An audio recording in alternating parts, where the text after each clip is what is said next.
அஞ்சு முகம் தோன்றி ஆறு முகம் தோன்றும் வெஞ்சமரில் அஞ்சனி வேல் தோன்றும் நெஞ்சில் ஒரு காலம் நினைக்கையில்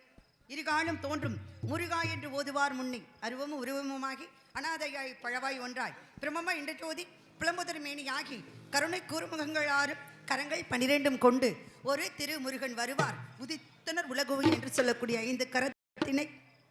ஆணை முகத்தினை இந்த இளம்பிறை போலும் வயிற்றினை நந்தி மகன்தனை ஞான கொழுந்தினை புந்தியில் வைத்து அடி போற்றுகின்றேனே என்று சொல்லக்கூடிய கணபதியை முன்னிறுத்தி கணபதியுடைய தம்பியாகப்பட்ட முருகப்பெருமானை மனதில் நினைக்கும் பொழுது